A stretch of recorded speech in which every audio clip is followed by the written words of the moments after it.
probably a similar story for so many people. Like, I went backpacking through Europe and found clubs in Belgrade and Albania, and just found that these moments on the dance floor, you know, where all your inhibitions just kind of dissipate and you're just kind of moving with the room.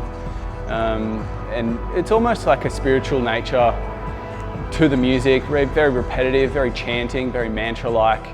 And then I found that just over the years, there's these similarities between just walking through the rainforest and just, you know, swimming at a waterfall or like surfing or being in the ocean. It's this same kind of connection and moment where you let go, which is really just personal experience, which has drawn these things together.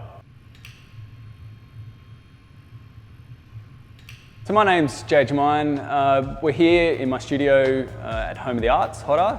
It's part of my 5-month employment residency here through ArtKeeper. Basically came into this process, I was looking at a project really at the experiential kind of midpoint of similarities between rave, techno, electronic music, and nature, and how they have these similarities of collective consciousness and connection. And so it's kind of trying to manifest those through sculptures that have like a really personified nature to them, but through the framework of industrial design and, you know, my past trade as an electrician with lighting, and just bringing those together in a collection of 5 edition pieces, Fauna works.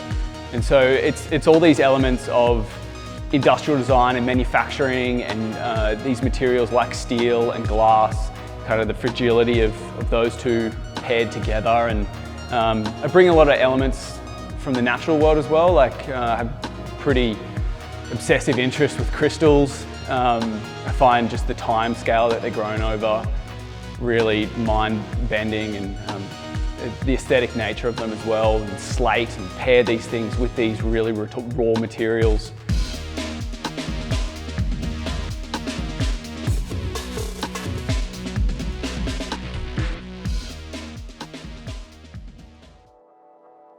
They are sculptures and they are art, but they also are functional, collectible design pieces as well.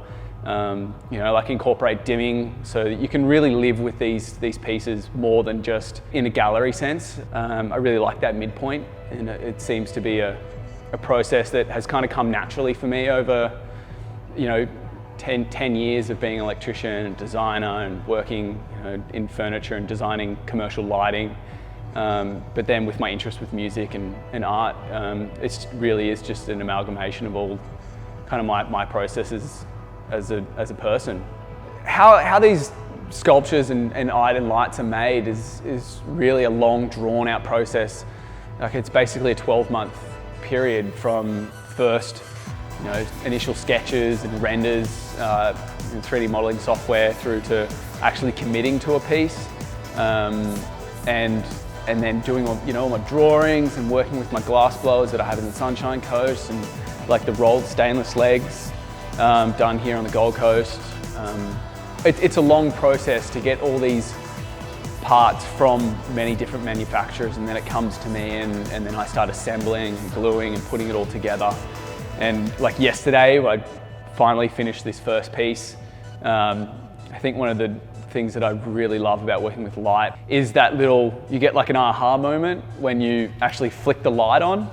When I first flicked it on yesterday, I actually screamed a little, which was like very unexpected, but just out of pure joy and excitement. I struggled to think about how a studio practice could mimic or rival the highs that you get performing on stage as a musician.